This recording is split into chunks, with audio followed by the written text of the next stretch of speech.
Hello there, my name is OffieD, after whom this channel was named, funnily enough, and I'm here to tell you something about Distant Worlds 2. What is Distant Worlds 2? Well, it's the answer to the question, what if playing Stellaris was less of a living nightmare? And we're going to see why in this very summarised commentary as I attempt to describe everything vaguely that happened and just take a look at the game in general. Like with most 4X spacey games, you start by picking a civilization and will be managing this civilization as they take over the galaxy, or maybe not. I decided to play as the fish-like people because they seemed pretty chill, they hang out underwater, their speciality is that they get drunk on seaweed wine all the time. That should be fun. They also have the unique ability to be a technocracy instead of the other government types, so we have people who know what they're doing in charge, and that's going to be a particular theme of this game, in fact. So here's a look at our home planet. We've got one ship hanging out nearby, we've got a gigantic moon and tons of asteroids in low orbit by the looks of things. We'll be able to use those for resources. Zooming out further, we're in a solar system with a bunch of stuff in it, and that solar system is in a galaxy with a bunch of stuff in it. You probably know how this goes by now. We've got to claim this galaxy for resources, because that's what we're here to do, that's our job. But luckily, it's not just me taking care of this.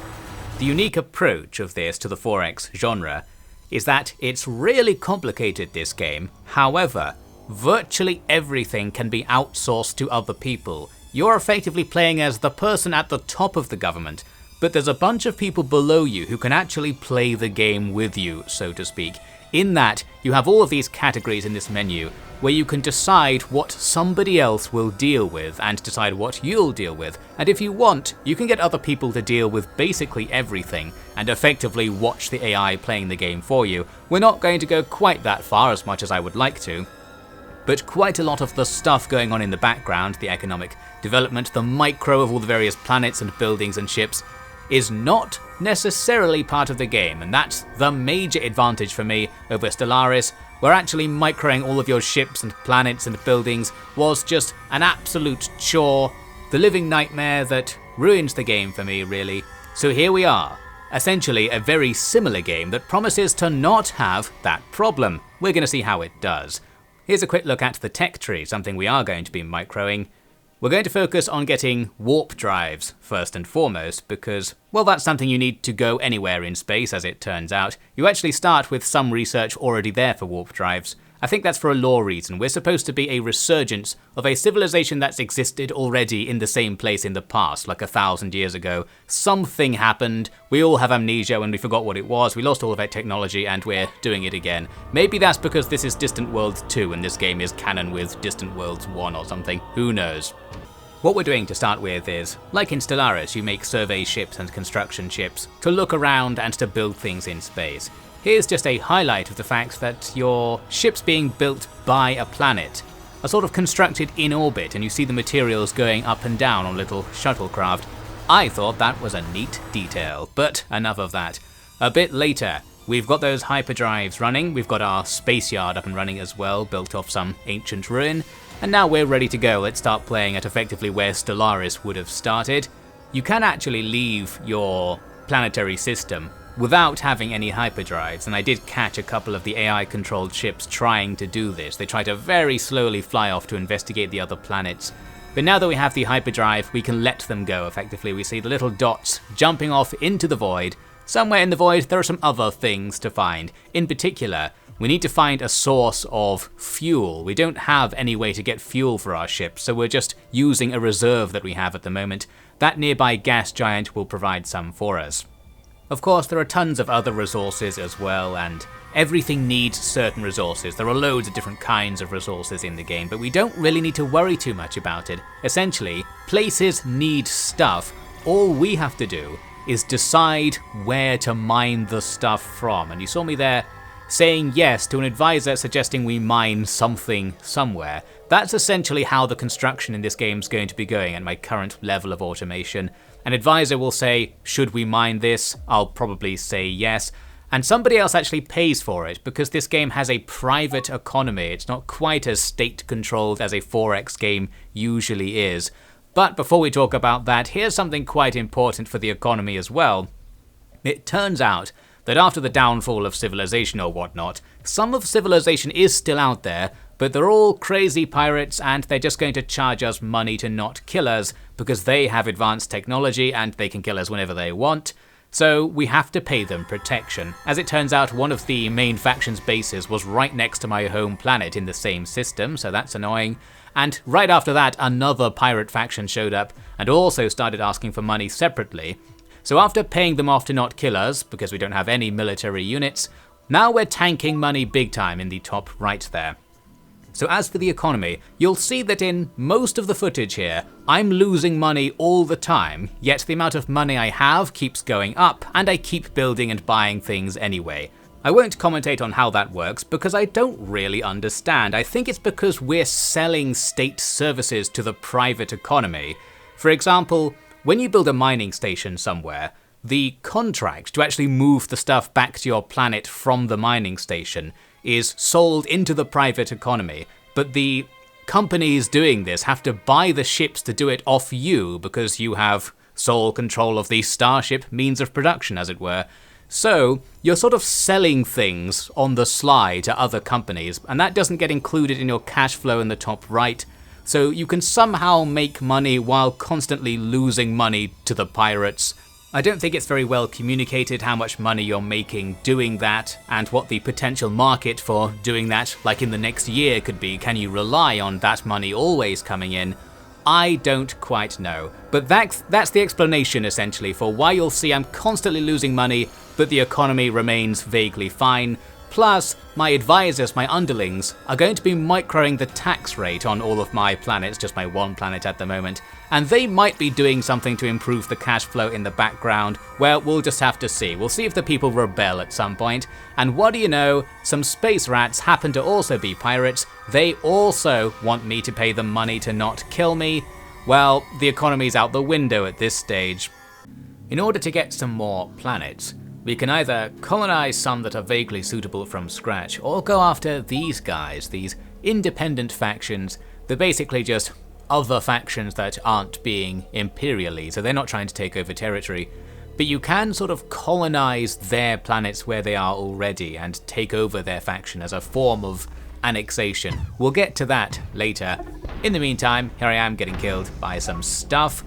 It got to the point when I'm going to have to just not pay off the pirates because we'll be losing too much money. So it's time to see what the economic effect of being attacked really is.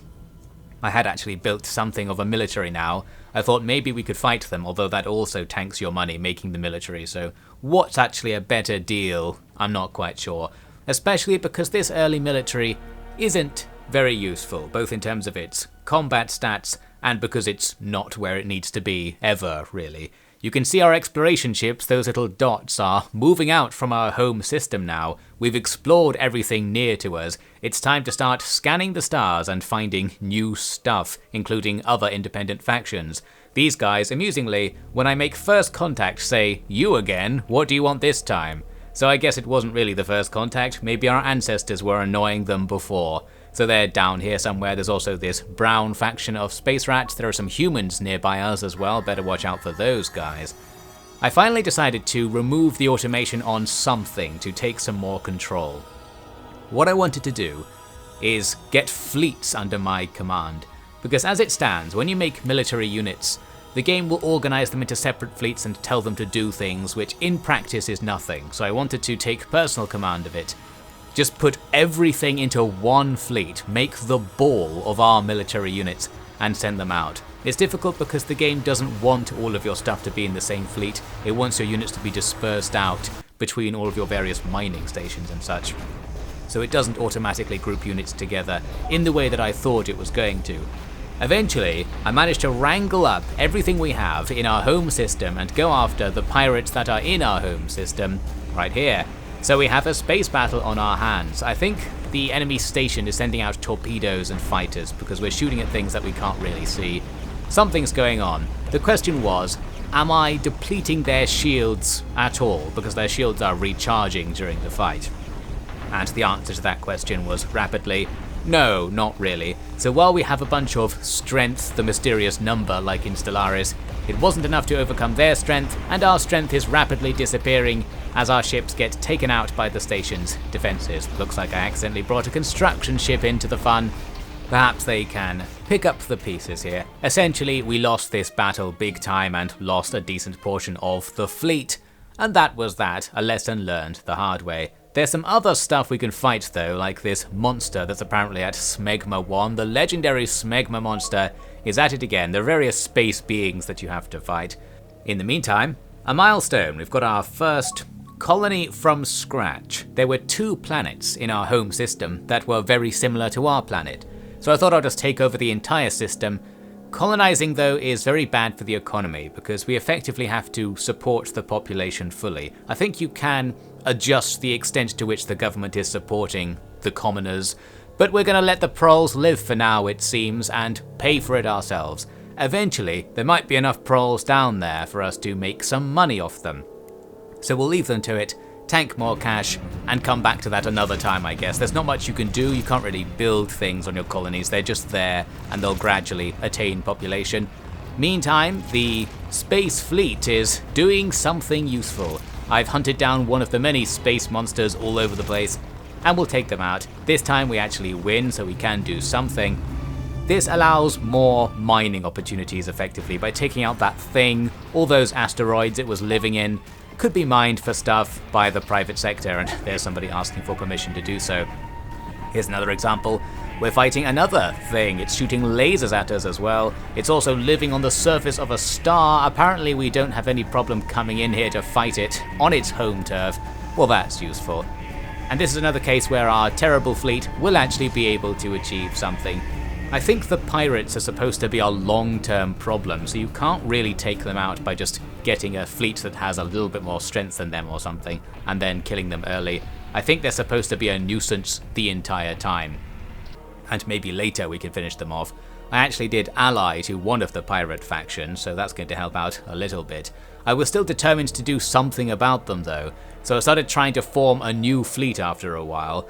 This failed for an unknown reason. As you can see, part of the fleet I'm trying to form is on the other side of the galaxy. I don't even know why my ships are over here. Obviously, when you're not looking at your ships, the AI does things with them, and maybe it got them out there somehow. The thing is, now we have a bunch of frigates with no fuel that have to cross the entire galaxy. As you can see, they can move without fuel, just a little bit. So they're just going to spend hundreds of years gradually coming back, not very useful for us, and it messes with the fleet's AI because those things are in the fleet. Now the fleet can't really move properly because it's waiting for them or what have you. So this was just a preview of the nightmare of fleet management to come, but I'll rant about that another time. Here's me trying to form a new fleet without those ships in it. Instead, I'm bringing in ships from around the place. As mentioned, the game likes to have your ships go off and just be around the place, guarding mining stations or following behind other ships as they move as escorts. The problem is, this is essentially a waste because the vast majority of the time they don't do anything and you have to pay for them to do this. What I want was to just have a thing, one object in the game that represents my military strength, and to throw it at single targets one at a time. Here's me attempting to do that at a different pirate base. I found a pirate base off to the west that was weaker than that one in my home system. And I've got a slightly stronger fleet this time too. Unfortunately, as you can see, when you give fleets attack orders, they don't attack at the same time, which is a bit of a problem. They sort of go in waves, and that massively reduces their combat potential. I think it might be something to do with the attack orders. Like if you give an attack order onto a base that's in another system, everybody goes at their own speed. The fleet doesn't move as a unit, so they all arrive at different times and just get killed effectively. And once again, the battle isn't going very well.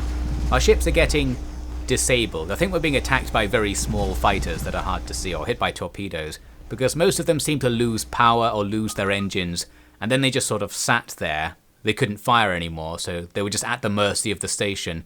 Ultimately, this is another large amount of ships thrown away, learning lessons the hard way. And as you saw along the way, even more pirates are showing up on the diplomacy menu to come and harass us. We can't afford to pay them off, so that'll just be more ships coming to kill us.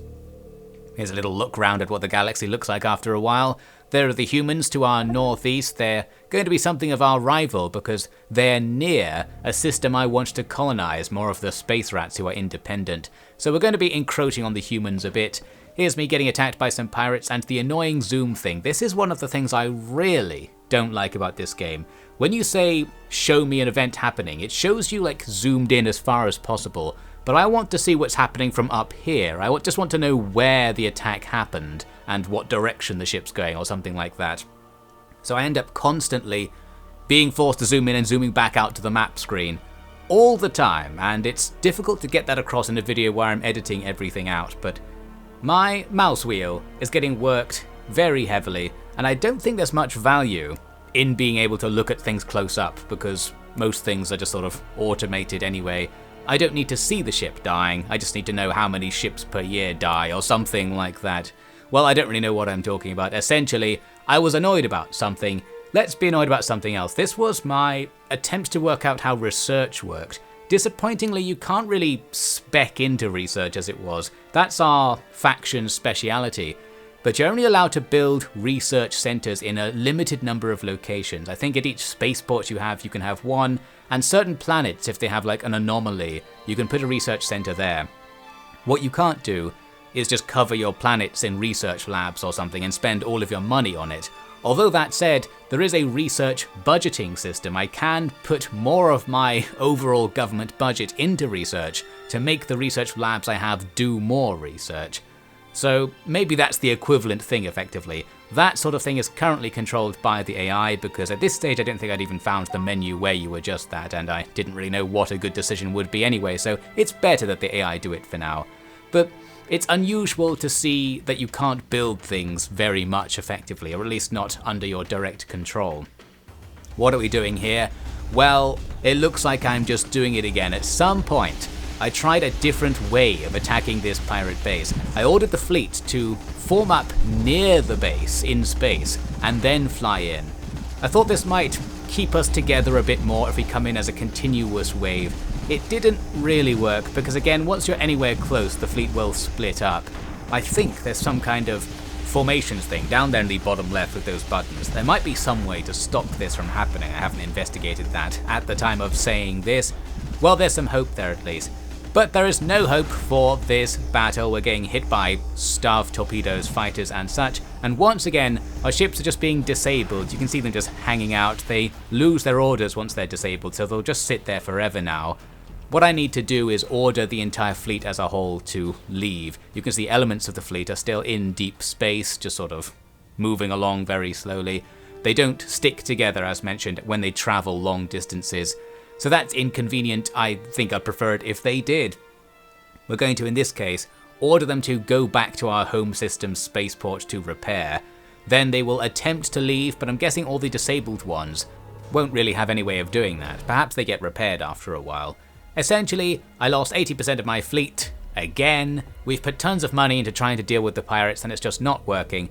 I think just getting hit by the pirates, letting them kill your private economy is probably fine because they don't do it that much, and the upkeep on having that big fleet was probably way more than actually paying them to not attack us. You can see just how many different pirate factions there are now, and they all attack you separately from various locations, some of which are known. And if you want them to not do that, you have to pay them all separately, and that's just way too expensive, I expect. So I'm just going to tolerate the losses. That's the new strategy. Sometime later, I've researched colony ships and worked out that to essentially annex an independent world, you have to colonize it, quote unquote. So you still have to send a colony ship as if it was an empty world, and the colony ship does disappear when you annex it. It's through the same colonization system, but you get the population and the stuff that's already there. So we're not sort of separately colonizing it and competing against them. They just joined our empire. So that gives you a planet that's already partially built. It's going to be less time until it starts making you some money. And here I am doing it to the next planet along to the northeast, the independent colony that was really close to the human homeworld. So by rushing in to make sure we control this, we're probably screwing over the humans. That's good to see. We are still losing money big time on these places because they're not developed enough. That's that percentage thing next to the green icon to the left of where the mouse is.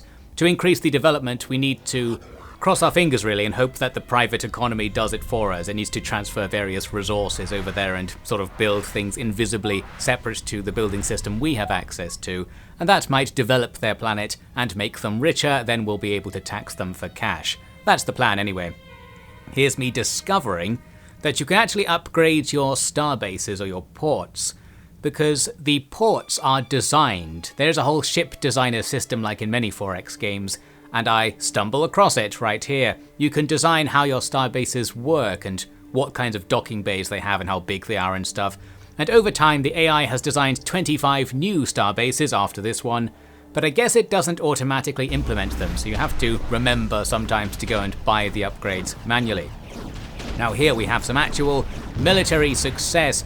I decided to spend my time microing my main fleet and keeping it vaguely on the western side of our empire, closer to where most of the pirates seemed to be, so that we'd be at locations they might happen to attack. Normally you get a warning that you're being attacked and then you don't really have time to get a fleet there before the attack is over. The pirates will just board undefended stations and take all of the resources and money and then leave. But with a little luck and a bit of micro, you might be able to be there and stop them from doing it. I've even got a special ship in that fleet, one that was captured from the ruins of a battlefield that we found in space, although it soon goes away because I accidentally retrofitted it into one of my own inferior designs. I've also started a new colony there at the west end of our new territory, and there's more to come. There are various independent nations down there to the southwest that I was now focusing on. Here's a bit of zooming action, zooming in to see what the problem with this star system is. There's a monster hanging out around the sun again. Here's an interesting development. We finally got far enough down the tech tree to unlock a building. Despite my earlier claims, you can very occasionally make your own buildings in colonies, such as this thing, which will increase the development level and reduce corruption. All good stuff, although you do pay upkeep on those buildings you make, I think. Some more zooming action now. We need to zoom out of that system after making that building. I wanted to make it in the next system, but you have to zoom in to select the planet in order to bring the building menu up, so we zoom halfway in to the point when I can select the planet. This just happens all the time. I'm just going to lodge this as a general complaint and not really provide any evidence. There's way too much zooming in and out. An interesting message went by there. We discovered another faction that's identical to us, so we'll watch out for our clones out there in the galaxy. Now, as I mentioned, we've got these independent colonies to our southwest, and I've been effectively giving them loads of money for free so that they like me. The plan will be to then colonize them with ships to force them to be annexed into our empire in some way.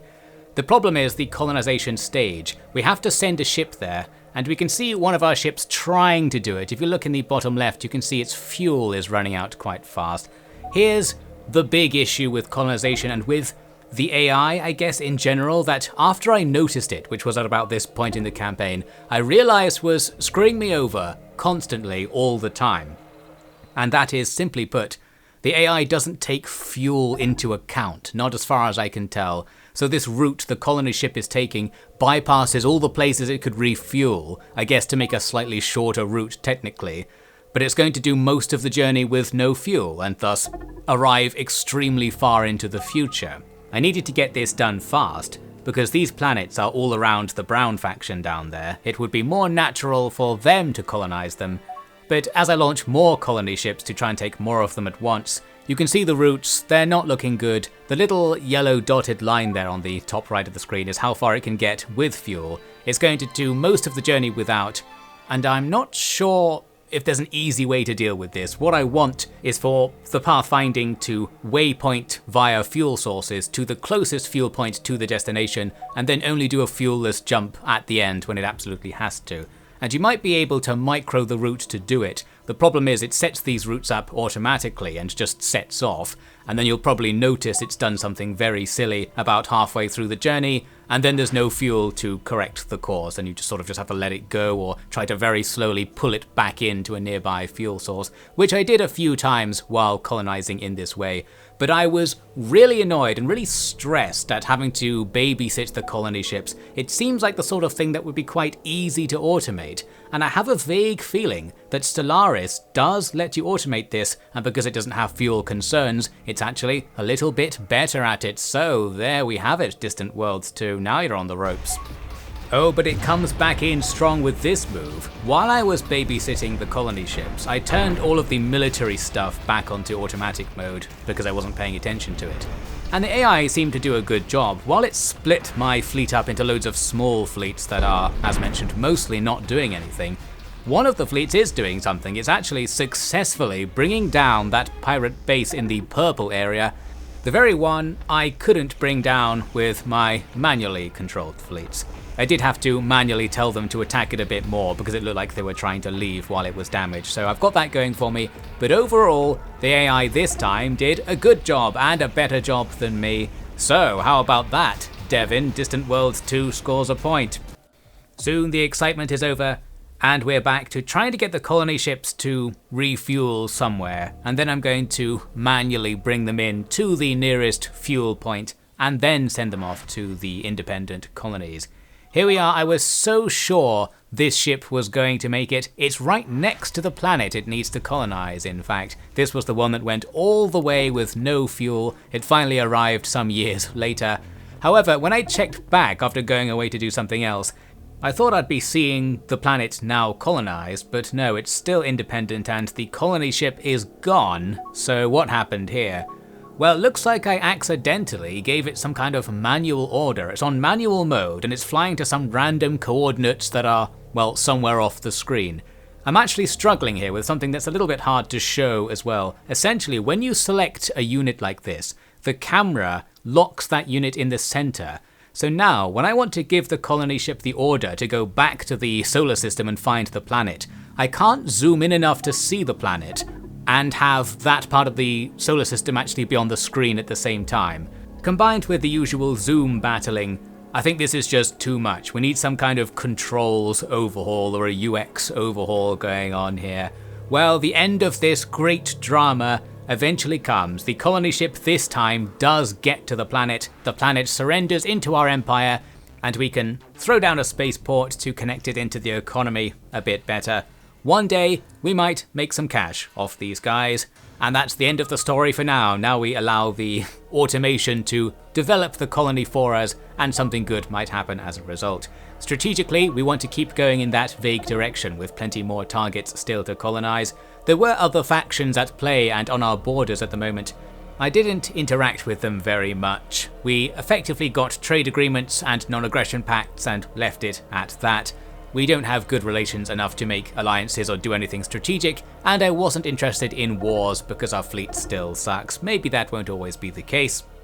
Another shout out to the automated military. While I wasn't paying attention, they have set up this battle that I happened to catch when I noticed that I had a message saying a military ship was taking damage, which usually doesn't happen. Normally it's thousands of messages telling you that freighters are being damaged by things.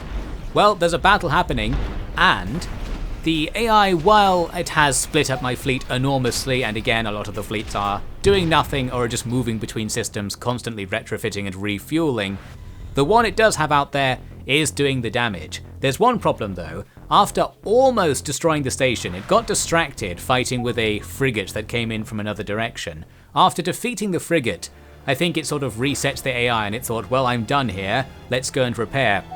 So I did have to remind them again to actually finish off the almost dead station. And as I do, more messages come in. It's independent colonies asking to be colonized by me because they like me so much. Essentially, I was being very nice to everybody.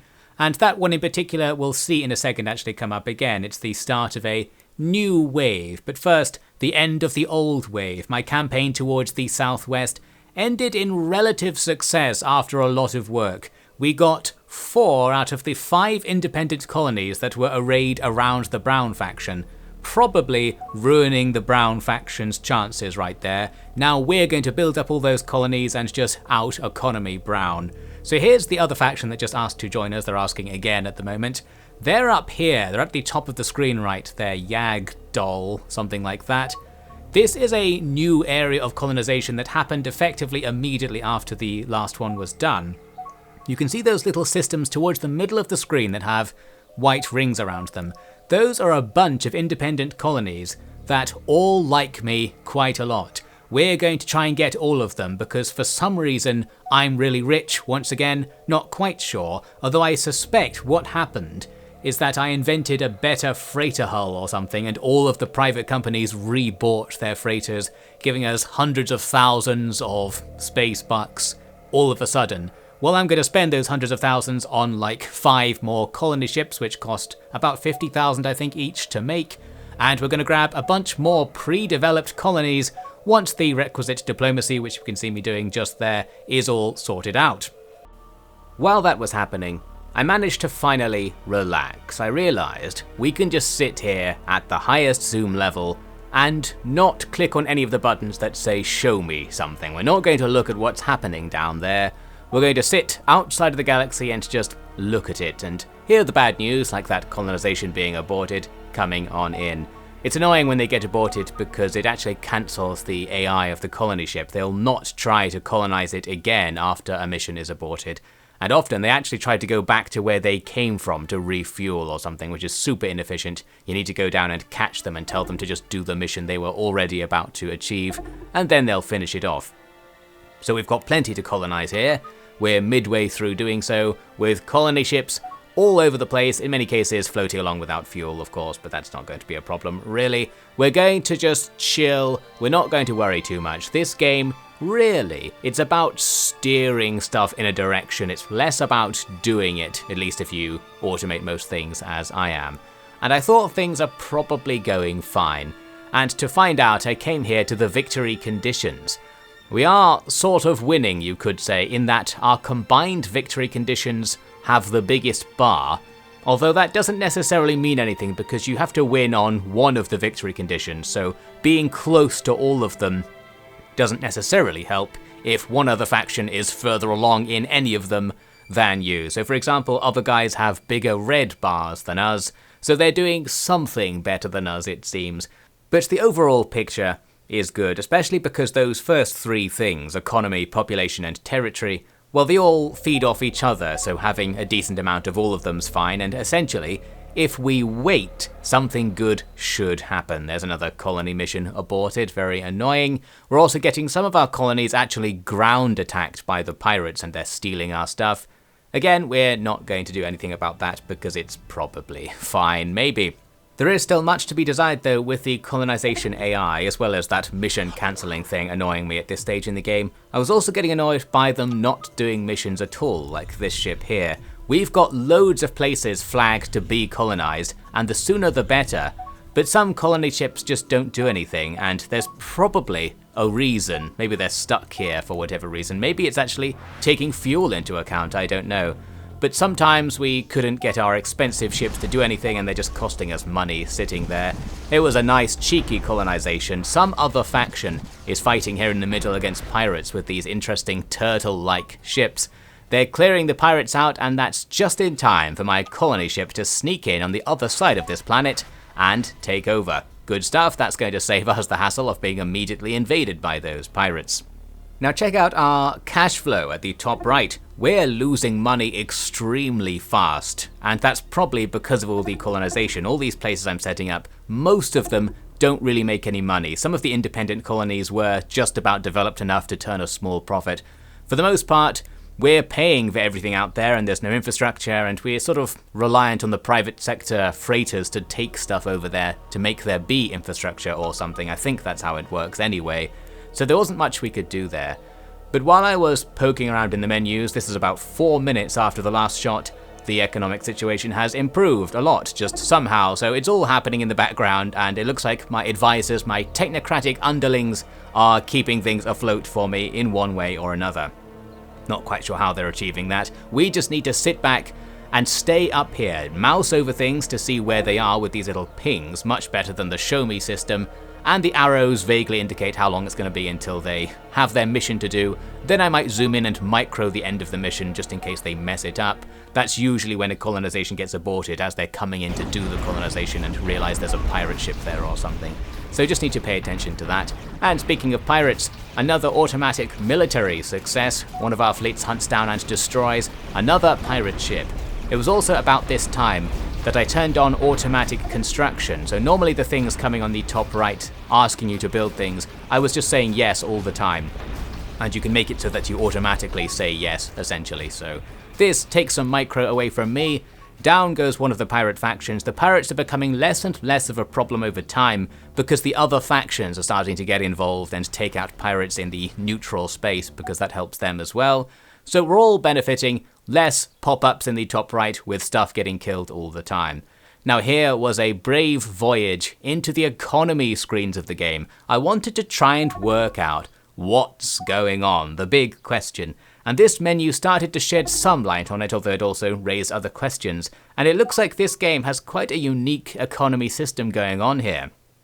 What seems to be happening is we're budgeting certain amounts of our income to go to various state stuff, mainly maintaining things. But we're over budget, that's what the red numbers on the right are. And because we're over budget, we're losing money. And the caveat is that you can only spend your budget excess on research and colony growth. That is to say, we're spending nothing on colony growth and nothing on research because we're not making money. But if you look in the top right, we actually are making money. We're still over budget though on the various categories, so we can't spend on colony growth.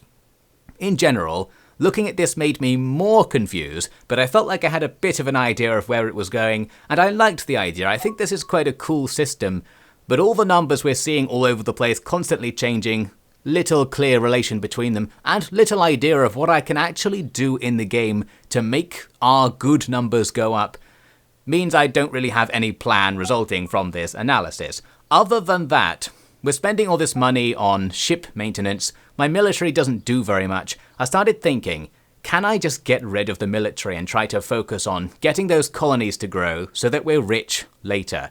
I poked around for a while, and I couldn't find a way to effectively disband the fleets. I found that you could give them to other factions, but I don't want to do that either. I want nobody to have these fleets. That's the most advantageous position.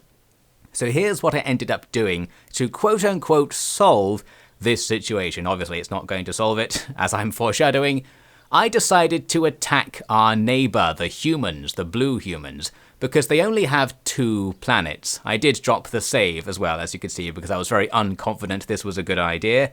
They're very friendly with us. However, I set our diplomatic stance to conquest, and what that does is it makes the automatic fleet management system rebase a lot of your fleets to be near their border and change the AI on some of the fleets to be invasion-based rather than defense-based. So we actually do have an invasion fleet that happens to be right next to blue. They actually have one right next to me as well, so we were both geared up for this. We start the war with no casus belli, which gives them an initial advantage in morale by the looks of things. I have no idea if there was a way for me to actually legitimize this war. We're doing this war first and foremost because I wouldn't mind losing some ships, or if things go well, I wouldn't mind taking their planet with loads of people and money on it. A lot of the fighting is just going to be this, our fleets automatically finding the enemy's mining stations and taking them out. I don't know how good of an idea this really is, because while it's denying them resources, they probably won't be able to build back against us anyway because we have too much stuff. The point in doing it, I guess, is that you get this war score at the top for causing this destruction, and the downside is that now that the mining stations aren't there, I can't demand them in a peace treaty effectively. I'm destroying things that I could be capturing or getting the enemy to surrender to me. Well, I say I'm doing it. It's happening largely automatically, and this was the part when I felt relieved, I guess, that this wasn't so difficult. One of the big things about Stellaris is that fighting wars against large numbers of enemy locations all at once, where you're hunting down fleeing ships all over the map and trying to find individual stations to blow up, it's really annoying and really easy to automate, in theory at least. And Distant Worlds 2 gets big points here for doing it all for you. You don't have to constantly chase up annoying tiny groups of enemies, because the AI will automatically make your own small group to chase after them and do everything for you effectively. So here, instead of microing around the 20 or so systems where the enemy's mining stations are located, it's going to send groups into all of them and gradually take them out for me, and take out their military, of course, which was smaller than mine, so that was no problem in the end. It brings us to this point when we're attacking their home system. We have lost a couple of ships, but the enemy are certainly getting the worst of it in this war, and there's their home base, their home starport. Taking that out will reduce their capacity to make new ships, and stop any of their external mining stations from effectively delivering resources to the planet. I think you can dump resources on a planet without there being a spaceport there, but the spaceport helps in some way. I did step in and give some manual orders around this time to make sure that we finished off the spaceport, because it was being really quickly repaired from the ground. Its health kept going back up, so just had to focus fire it down. After that, we've basically won this war. There are plenty of husks and civilian ships around for us to attack. We just have to keep the pressure on, so the enemy's war exhaustion goes up and our war score goes up, a classic 4X game thing to be doing. And at some point that gives us leverage at the negotiating table to get a better peace. Now I did, as mentioned, want to take their planet. The thing about that is their planet is extremely heavily garrisoned. They had 8,000 troops points effectively. We had about 200 in our combined fleets because we don't have many troop transports. At first I thought, well, I'll start just building troop transports, we'll play the long game and gradually make a fleet to do this. But I checked in the game's encyclopedia, and it says you have to have more strength than the ground force to even attempt a ground attack. And it essentially added up to the fact I would need to make loads of troop transports to have any hope of capturing their planet. And I effectively thought that's just not going to happen, and the cost of building and maintaining the troop transport fleet probably isn't worth it, since planets only make you a few thousand money anyway. I thought, well, maybe we could vassalize them in some way, but that turned out to not be a diplomatic option. So instead, I'm just trying to get the war score up in the hopes of something good happening. We're absolutely slaughtering the civilians, some high quality war crimes going on here. They kept constantly building new freighters and passenger ships, and just whenever they spawned next to their planet, our fleets are just here killing them. So we're building war score quite effectively and wiping out civilians, all good. Along the way, our reputation for killing civilians is apparently so good that a colony in the Brown Empire to our southwest actually rebelled and joined us. I guess they really hated that empire, and they've joined our one. Our empire is actually quite nice to its people, for a reason I'm going to talk about later after I discovered it. So we are quite a good empire to live in, perhaps not such a good one to be at war with. Eventually though I thought, well, let's just end this war, and started poking around seeing what we can do with peace negotiations. The thing is, if I offer peace and ask that they give me even one of their surviving mining stations, they were very angry about that. They're not really willing to trade anything for this peace, I thought. But I kind of tricked myself into giving them a really good deal. I asked for all of their stuff, and in exchange I thought I'll give them these coordinates to a special location. You can see all the numbers there. Those numbers, they're not coordinates. That's how much the thing I'm giving them's worth. I'm not telling them where Fundar 5 is, which is what I thought I was doing. I'm giving them Fundar 5, a special location. I don't know what that is or whether that was a big deal, but I just essentially traded a station somewhere or a special relic location somewhere for all of their stations and peace. I think I screwed myself over in that deal. I discovered a bit later what the numbers on the diplomacy screen actually mean, and that they're not coordinates, so we'll come back to that as I do some more diplomatic stuff in that regard. We're starting to head towards the economy phase, when I'm really poking around and trying to work out, is there a way for us to get rich? We have tons of colonies, we have huge potential, we need to somehow get that money through the budget down to the growth sector. And speaking of colonies, I was still having trouble with ships not being able to complete their colonization missions because there are hostile ships in systems I'm trying to colonize. What I did is start changing the colony ships' behavior. You can change their retreat AI to only retreat if they're actually being attacked, not just if there are enemies nearby.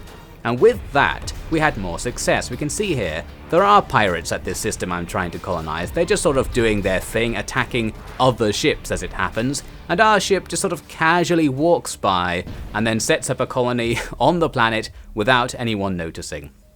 So I think just being a little bit more risky with the colony ships is the way to go to avoid the constant resetting of the AI and the massively inefficient use of the ships. A pirate even shows up right behind our ship to investigate, just as we finish taking this planet. And this is another independent colony, meaning it already has a bunch of people on it. It's our own species as well, so an offshoot of the old version of our species in the lore.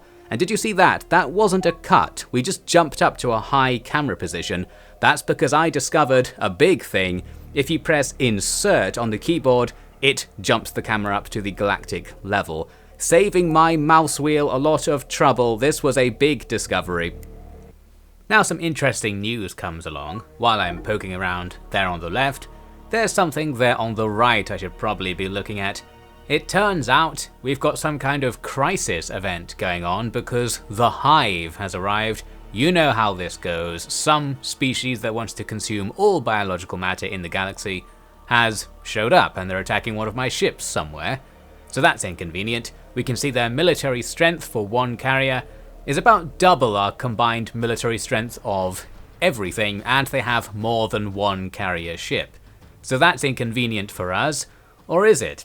This could be something that destroys our empire.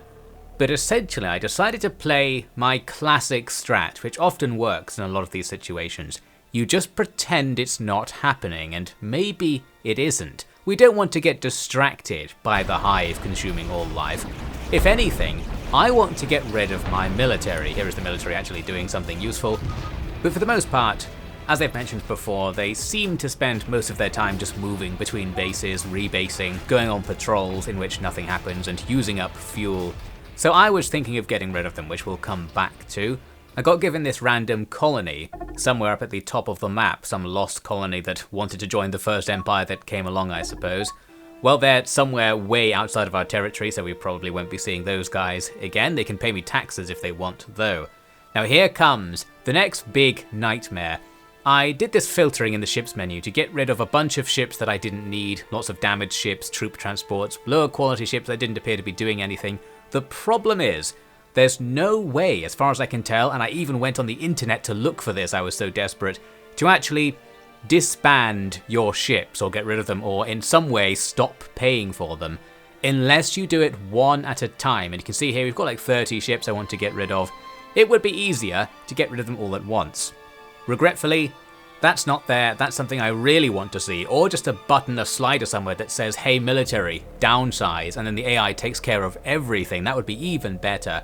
Instead, I spent a full 18 minutes in my footage gradually disbanding the military one ship at a time and picking ships to get rid of. And then I encountered this in the menus while looking for a way to do this in an easier fashion. There's a system where the AI's tax policy is keeping our people's happiness at a certain level. So by essentially just reducing the happiness of our population, we can make more money. And combined with disbanding about a third of my total military in the end, we now finally make a profit off of our tax base. The downside to this is that it also turns out reducing the happiness of your people reduces the growth rate. And one of the reasons I'm trying to get this budget surplus was to increase the growth rate through government spending. So who knows how this is going to add up, but it turns out this was the right choice in the end, so that's good. And speaking of right choices, here's how to do it. When it came to disbanding ground troops who have done absolutely nothing so far in this campaign, it's much easier. You can just get everything into one list and mass disband your entire ground army across the whole empire.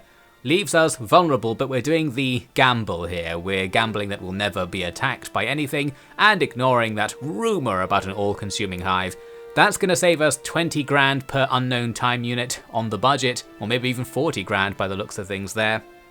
Essentially, now we have a budget surplus and we are dumping 40 grand per time unit into colony growth. So this is our chance to get out of our rut, build up our colonies so we make profits off them, and in the end, this will all pay for itself.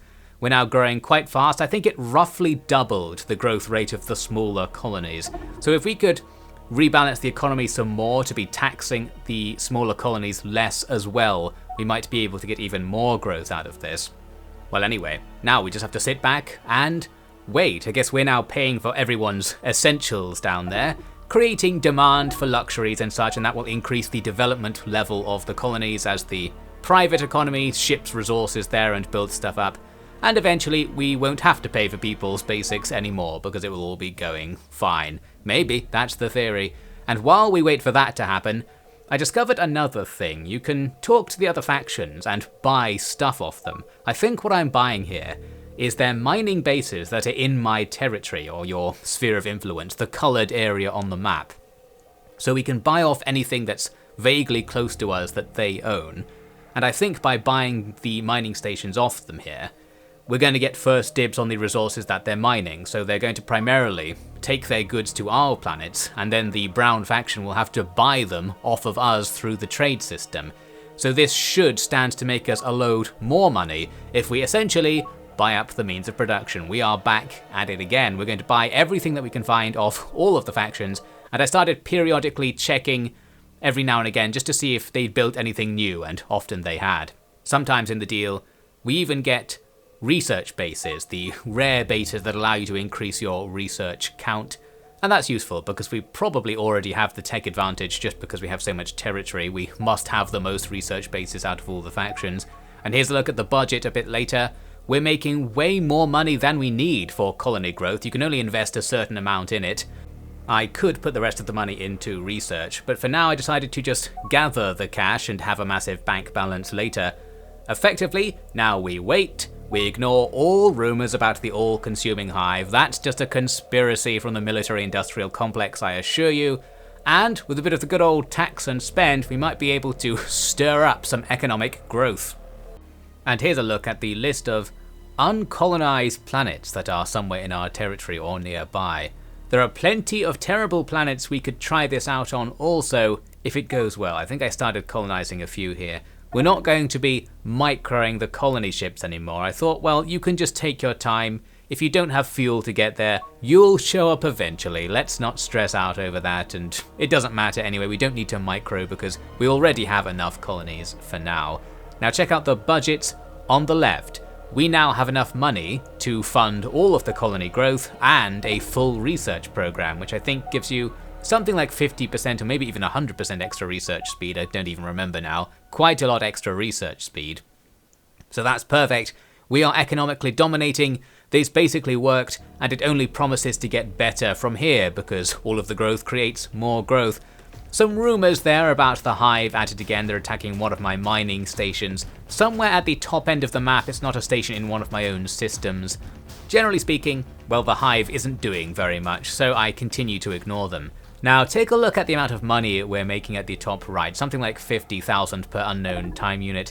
It's already pretty high, and it shoots up to double the amount it had before because we completed a research that allows us to colonize water planets better, and most of our colonies are water planets. So this effectively reduces the amount of UBI we're paying out and increases our profits, and we'll get a little bit less but still worth it for doing the other planet types as well, which I'll do at some point. It's the only direct way to use research to increase your economic power as far as I can tell. There are no researches that just improve efficiency or something in a more obvious way, like in something like Stellaris. So now we sit back and get extremely rich, and along the way something quite interesting comes along which will help us get richer. We have this message saying that one of our major colonies, one of our biggest planets, in fact our biggest planet I think, wants to rebel because they've dug up some ancient tablets or some such thing that reveal a better and newer government system, or an older government system I should say, the way of the ancients, and they want to be this thing. I sent our leader to appease them, hoping they wouldn't leave. In fact, our leader was instantly converted. Now our faction leader thinks this is a good idea as well, and this gives us the option to change our entire faction to be this Path of the Ancients government type instead of being a technocracy as we are now. And we can check here to see what that will actually do. It looks like it's a really good idea. I don't know what the ancients were doing. I guess this is the precursor civilization that we are descended from in the lore. They had worked out a better way of organizing society. Looks like it buffs tons of stuff. It was a bit worse for research, I seem to remember. That might not matter anymore. So I decided to go for it. We actually lose 3 planets in the process of changing the government because they rebel and become independent effectively. But check out our cash again. We massively increase our already massive budget surplus thanks to all of the various economic buffs that came with this new government system. It also buffs population growth, so the speed at which our budget's going to go up has increased as well.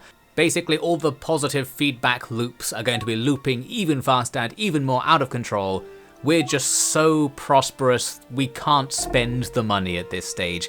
And we can get those planets we lost back. Because they're independent colonies, we can bribe them and recolonize them in the fashion we were doing earlier in the campaign. So that's all good. One of them was actually colonized by another faction, our old enemies, the humans, but I paid them off to give them back over to me. So there you go. Apparently the planet was for sale, and we bought it because we're so rich. And here's me finally giving in to that military-industrial complex. They were suggesting we build this gigantic, super expensive fleet, and it got to the point when I thought, well, I guess I will. There's nothing else you can buy in the game. You can't buy buildings. We can't invest any more somehow. We're investing the most we possibly can in everything. We might as well make a massive death fleet at this stage just because we can, just to impress everybody else. Although you actually take a diplomatic hit with everybody else for being powerful, so this isn't a very good idea, diplomatically speaking. Well, we're just doing it because it's an option that we have at this stage. We're going to do everything. The whole tax and spend thing seems to have paid off, mainly because nobody attacked us while we were doing it and while we were militarily weak. Now we're going to be way stronger than everyone else. We have the best research. We're going to have the most ships. As it says here, we have the biggest single economy. We also have the biggest population and the most territory. I mentioned earlier, I thought that if you're not doing very well in one category, that could be a problem because somebody else can win a population victory, for example. I don't think that's actually how it works. It looks more like it is adding together your performance in each category, and you just have to get the line to reach that other line on the right. So we have 39% won, you have to 70% win to win. I don't know if that's how it actually works, and we'll talk about why that is in a bit. Here's a nice milestone we achieved. Remember that pirate base in our home system? It's been harassing us since the start of the game, although actually not so much recently because we're too powerful. Well, they're still there. Finally, some of our brand new flashy ships go out to do something about it, and we can just tank all of their attacks on our upgraded shields, and it's generally fine. I can't really remember whether I was being attacked by the pirates a lot still, or whether I'd just gotten so used to ignoring the messages about being under attack that it was happening all the time and I just don't remember it happening at all. Something, we took out some pirates and it probably didn't matter too much at this stage. There's a look at our new gigantic fleet on the way to fight a gigantic fleet of enemy lumps. There are a bunch of these gaseous creatures surrounding a planet that I wanted to take out. Our military strength now is about 10 times what it was before the anti-military reforms a while back. So there's the lesson to be learned. The main way to increase military spending is to stop military spending now and just put it all into economic growth and come back with a bigger military later. I bet many a government has wrestled with real militaries over that issue. On the right there, we're spamming out so many ships that the notifications are out of control. Cutting to a bit later now, I finally found a way to get rid of all that troublesome money. Effectively, I just started colonizing anything I could get my hands on, all of the really barrel-scraping places that suck. Small desert moons with no resources on them, and they're really unspacious, so you can't have many people living there either. This effectively means they'll never turn a profit. They will always be draining our money, and that's a way for us to get rid of some of that money. The other way, which you might notice happening in the top right, is that your money just disappears sometimes. It's just going down randomly. What I eventually discovered was the cause of this. It's all of your military ships retrofitting themselves. Once they have a new design available, they'll go and buy that design from one of your shipyards to upgrade themselves. And this just randomly costs you massive amounts of money, and the more military ships you have, the more random amounts of massive money you will lose because of this. I really don't like this. In the same way I don't really like the way you gain random amounts of money for doing the same thing to the private sector. It just makes the situation very unpredictable. You don't know what the real cost of upkeeping your fleet is, because every now and again there's this lump sum cost that shows up. And if you want to advance the research tree, the more you do it, the more that secret extra cost will come in. What we really need is the ability to mass deactivate retrofitting and then turn it on later once we're ready to do so. There are some options that sort of let you do this. I found that you could prevent ships that were in your fleets from retrofitting, but virtually all of my ships aren't in fleets at the moment because I've got fleet formation off, so I can micro the few fleets that I have to my satisfaction, meaning the massive amounts of ships I've built are constantly upgrading themselves and it's all out of control. As you can see, we can adjust the taxes again to get that money back. I had hugely reduced taxes to increase growth, again playing the long game with the economic investment style strategy, but with the military gradually eating away at all of my money, we're going to have those taxes go up. Again, it's starting to get a bit too real. And speaking of things that are real, there's the Hive. They're still doing stuff up in the top left of the map right now. Not that much though. This whole crisis turned out to be fine, and at this stage, if I could collect all of my ships together, we would have the theoretical military strength to beat them. We're not really going to do that just because it would be quite annoying. Well, not yet, anyway. They're just having fun taking out really low value targets here and there. Essentially, my grand strategy to completely ignore the Hive was the right call. The game is trying to crash. As you can see, the performance is getting worse and worse at this stage. The later into the game we get, the more stuff it's processing. And you can see roughly what the frame rate is there as I scroll the map. It's not looking good, and that's only going to get worse. Here's a celebrity appearance over at the west end of the galaxy. The Sol system is on the map, so this is happening in our galaxy. Well, it's not quite the Sol system we know, it's a little bit different. It is missing quite a few of the planets. Mars is closer to the Sun than Terra, the edgy name for Earth. There's also some kind of maelstrom or fog here going on that seems to have been caused by some sort of catastrophe in the ancient past, I think. Well, some of the planets are here. There's Jupiter and the famous purple ringless Saturn.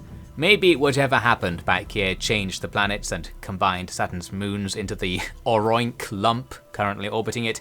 All very good, so that's over there. Nobody's colonized that system, I think because it's too dangerous or something. There's some terrain feature that means it can't be colonized. That's that. Another look at the frame rate here as I try to scroll the map. It's particularly bad the further out you zoom, which I thought wouldn't be the case because it renders less when you zoom. Who knows? Cutting ahead here. Here's the point when I actually stopped my tax and spend, well somewhat. I stopped bothering to fund colony growth because a lot of the planets were hitting their maximum population, so it was getting less and less useful to fund colony growth. I think you still have to pay for it even if they're not actually growing by the looks of things. Anyway, what I wanted to do is use the gigantic fleet I now have. My plan of course was to attack the guy in second place. We're currently winning by a large margin, but if we could kill the guy in second place that would be better, so I started thinking about doing that. A little message there saying that the Hive has taken one of my ships. Now and again the Hive, whatever they're doing, they board and take my ships and squirrel them away somewhere. We still haven't lost anything significant to the Hive. Maybe the other factions have, I don't know. Essentially the crisis isn't really happening. Now I poked around in the diplomacy menu, trying to find a way to justify a war with these guys. These are the guys to the top left-hand corner of the map. We don't actually share a border with them, I don't think, so it was a bit hard to go to war with them. Well anyway, they had a load of ships in our space. So after I just randomly declared war, fights broke out all over the place as any ships we happened to have near theirs started attacking them. And this is going to be in our favour in general because we have more stuff and we're mainly fighting towards our own space. We haven't sent any invasions out. They had one independent colony they'd colonized right on the edge of our border, so it was technically in our space but it belongs to them. And we can see there one of our gigantic new ships getting into action to come here and attack the dockyards. Tons of defenseless civilian ships to blow up, exactly the sort of military situation we like to see. In the same system though, they actually did have some military ships, which I noticed by random chance after zooming out. They have a gigantic thing down here that's currently in the process of blowing up one of my less gigantic but still quite big things. So there's an enemy battleship to bring down. We have about 20 battleships around the place, but it's hard to get them to come and fight this guy in particular, of course. Here are the rest of the fleet in the system just blowing up that starport. A nice step, but actually taking the planet's going to be very difficult as before, and I wasn't really trying to do it. But though we do get a fight with the battleship from the other part of the system, it comes over to be near the planet and fights with our stuff. Here's one of our battleships right next to it. we're tanking all of their attacks on our gigantic shields, while the smaller ships rain fire from all directions. We have this guy essentially focused down, and will outnumber him in that their number goes down slower than ours. They actually tried to hyperjump out of the system, but their hyperdrive got disabled as they jumped by the looks of things, so they went a tiny distance and then stopped. Then they run out of energy. I think that's what you use to fire your weapons, and it gradually charges over time. So they can't attack, they can't move. Again, we're back at it with the ultimate combat situation, shooting defenseless enemies and claiming glorious victories. That's what we like to see. So we'll take down their one important ship. They, in general, didn't have much of a military, which is why it was fine for me to declare war on them with no plan and no particular way to even wage war against them. In particular, we can't take this planet, as mentioned. I'd have to make loads of transport ships to do it, and I didn't want to. I did find out, though, that if you right-click on a planet, there's the option to bombard it. So this reduces their defenses and kills off the population. So as we casually kill about 1 billion people here, we're going to be making the planet easier to take, but also less worthwhile to take, because those people were the tax base. We don't necessarily want to be killing them off if we want to also capture the planet and use it. Well, I did this for a while, but check out the top right.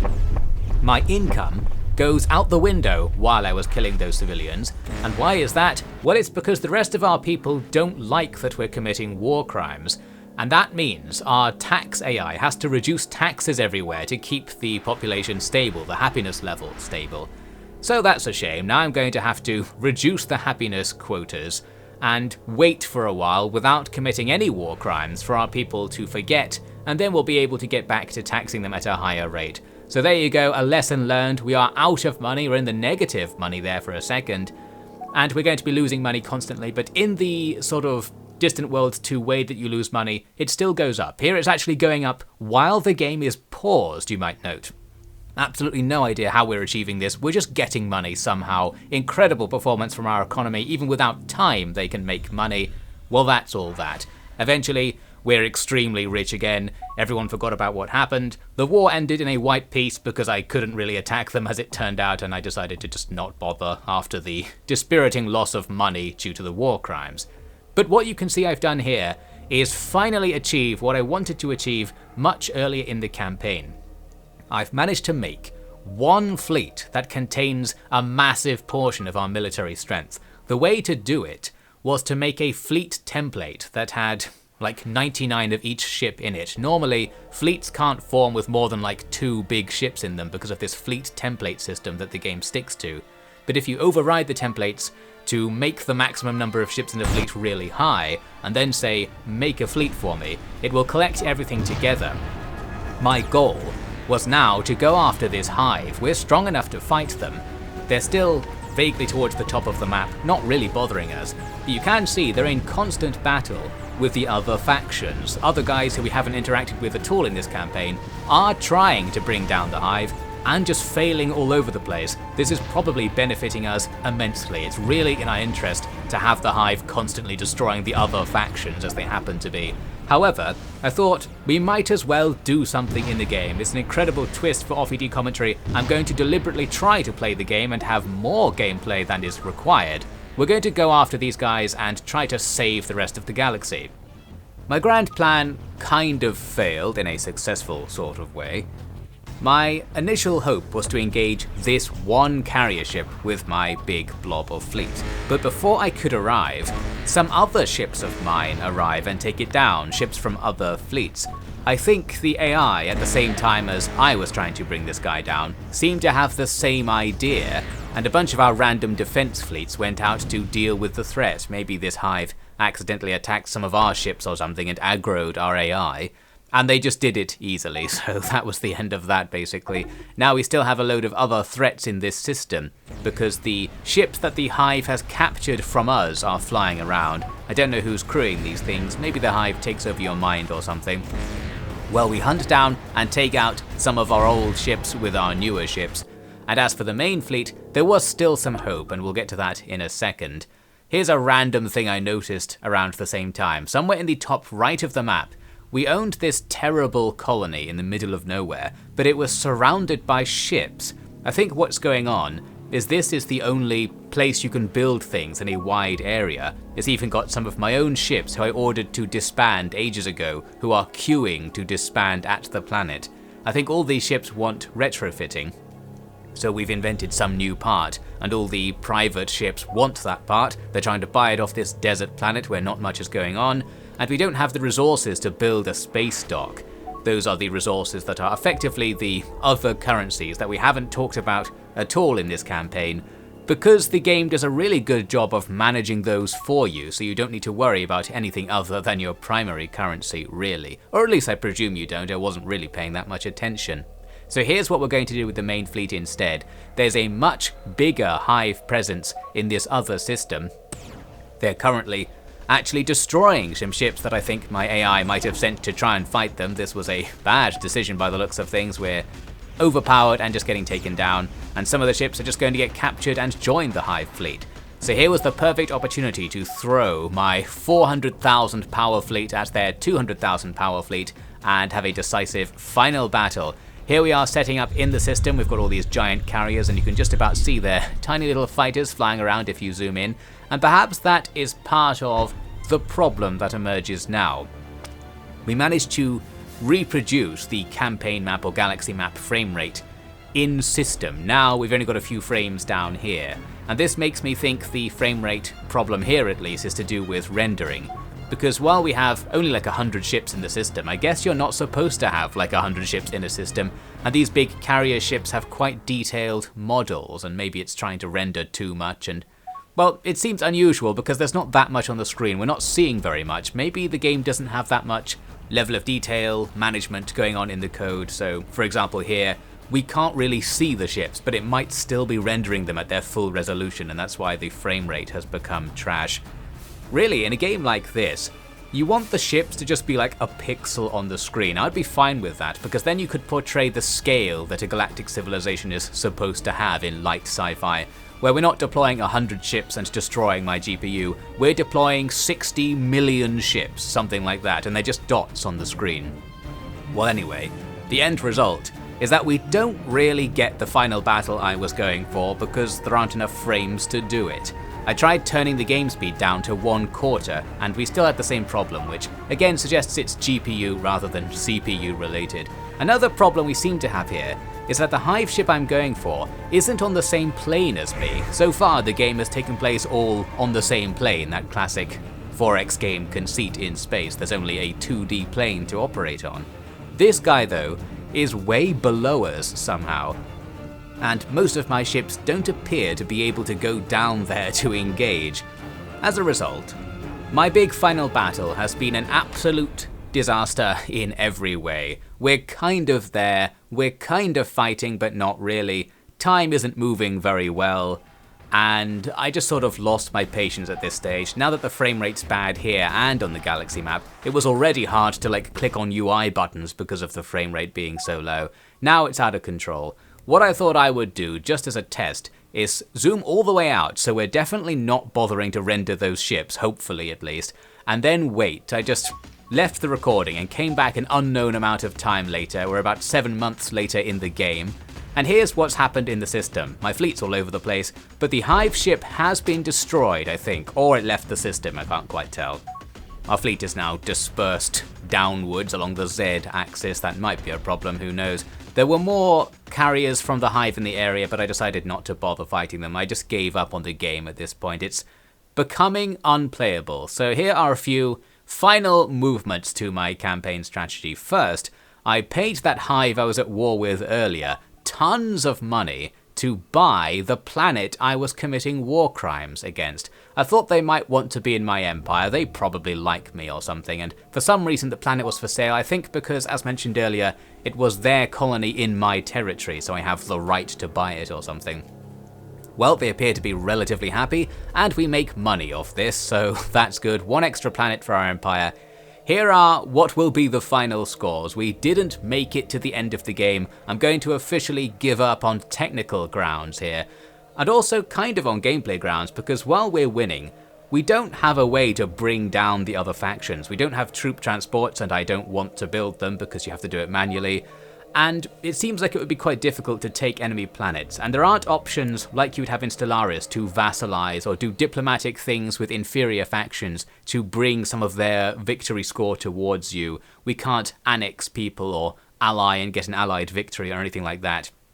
It seems like it would be quite a lot of work and gameplay to physically win the campaign, but with limited frames to work with, I decided I didn't want to do it, and we're out of here. So that's the end of the Distant Worlds 2 campaign. Let's just say we won, since we were winning.